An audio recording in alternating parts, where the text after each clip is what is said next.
नमस्कार। आकाशवाणी जयपुर अजमेर से प्रस्तुत हैं प्रादेशिक समाचार। समाचारों के साथ मैं ऋतिका गुप्ता। एक राष्ट्र एक चुनाव पर संयुक्त संसदीय समिति जेपीसी की बैठक संसद भवन में चल रही है। 39 सदस्यीय समिति में लोकसभा के 27 और राज्यसभा के 12 सदस्य शामिल हैं। पहले सत्र में समिति सर्वोच्च न्यायालय के पूर्व न्यायाधीश न्यायमूर्ति हेमंत गुप्ता और सेवानिवृत्त न्यायाधीश तथा भारत के 21वें विधि आयोग के अध्यक्ष डॉ बीएस चौहान के साथ बातचीत करेगी। नई दिल्ली में मीडिया से बात करते हुए जेपीसी के अध्यक्ष पीपी चौधरी ने कहा कि एक राष्ट्र एक चुनाव राष्ट्र हित में है। इससे अर्थव्यवस्था को लाभ पहुंचेगा। उन्होंने कहा कि बार बार चुनाव होने से शिक्षा प्रणाली में असुविधा होती है, जिससे छात्र और शिक्षक प्रभावित होते हैं। इसके लिए अर्धसैनिक बलों, चुनाव आयोग के कर्मियों और रसद व्यवस्था की भी आवश्यकता होती है। विश्व पृथ्वी दिवस पर आज नई दिल्ली के राष्ट्रीय कृषि विज्ञान परिसर पूसा में पृथ्वी बचाओ सम्मेलन आयोजित किया गया है। इसका उद्देश्य जलवायु परिवर्तन को कम करने और आर्थिक विकास को गति देने के लिए बांस की क्षमता का पता लगाना है। केंद्रीय गृहमंत्री अमित शाह इसकी शुरूआत करेंगे।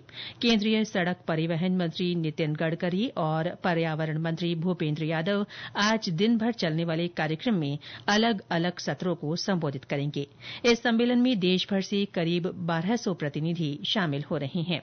इस दौरान जलवायु कार्रवाई और हरित नवाचार में क्रांतिकारी बदलाव का नेतृत्व करने वाले 15 अग्रदूतों को इंडिया सस्टेनेबिलिटी अवार्ड्स 2025 से सम्मानित किया जाएगा। इधर प्रदेश में भी विश्व पृथ्वी दिवस के अवसर पर कई कार्यक्रम आयोजित किए जा रहे हैं। बालोतरा में जागरूकता रैली निकाली गई। रैली के माध्यम से लोगों को पृथ्वी बचाने का संदेश दिया गया। अजमेर में विभिन्न संगठनों और संस्थाओं की ओर से कार्यक्रम आयोजित किए गए हैं। जैसलमेर के मोहनगढ़ नेहरी कस्बे में विद्यार्थियों के लिए विभिन्न प्रतियोगिताएं रखी गईं। अमेरिका के उपराष्ट्रपति जेडी वेंस ने अपने परिवार के साथ आज जयपुर के आमेर किले का दौरा किया। इस अवसर पर मुख्यमंत्री भजनलाल शर्मा और उप मुख्यमंत्री दिया कुमारी ने उनका स्वागत किया। उप मुख्यमंत्री ने उन्हें राजस्थानी संस्कृति और आमेर के ऐतिहासिक महत्व के बारे में बताया। श्री वेंस और उनके परिवार ने आमेर के विभिन्न हिस्सों का भ्रमण किया और मावठा सरोवर, केसर क्यारी तथा जलेब चौक की सुंदरता की सराहना की। श्री वेंस दोपहर को राजस्थान इंटरनेशनल सेंटर में आयोजित होने वाली अमेरिका भारत बिजनेस समिट में अपना उद्बोधन भी देंगे। इसके बाद श्री वेंस का राज्यपाल हरिभाऊ बागड़े और मुख्यमंत्री भजनलाल शर्मा से मुलाकात का भी कार्यक्रम है। कैलाश मानसरोवर यात्रा 30 जून से शुरू होगी। कोविड-19 के 4 वर्षों बाद शुरू हो रही ये तीर्थ यात्रा उत्तराखंड सरकार और विदेश मंत्रालय के संयुक्त निरीक्षण में आयोजित की जाएगी। ये यात्रा दिल्ली से शुरू होकर चीन में प्रवेश करने के लिए पिथौरागढ़ के लिपुलेख दर्रे से होकर आगे बढ़ेगी। 22 दिन की इस यात्रा में 250 तीर्थयात्री जाएंगे। इन यात्रियों को 50-50 के 5 जत्थों में विभाजित किया जाएगा। झुंझुनू में संविधान निर्माता बाबा साहेब डॉक्टर भीमराव अंबेडकर की जयंती के उपलक्ष्य में आज कार्यक्रम आयोजित किया गया। इसमें राज्यसभा सांसद और भाजपा के राष्ट्रीय महामंत्री अरुण सिंह ने शिरकत की।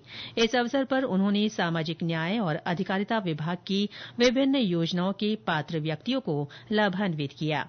इस मौके पर 11 लोगों को व्हील चेयर, बैसाखी और ट्राईसाइकिल के अलावा सहायता राशि के चेक दिए गए। मौसम विभाग ने राज्य में आगामी दिनों में हीट वेव का अलर्ट जारी किया है। विभाग के अनुसार अगले 5 दिनों में अधिकतम तापमान में 2 से 5 डिग्री सेल्सियस की बढ़ोतरी की संभावना है। बीते 24 घंटों में सबसे ज्यादा तापमान 41.8 डिग्री सेल्सियस श्रीगंगानगर और धौलपुर में रिकॉर्ड हुआ।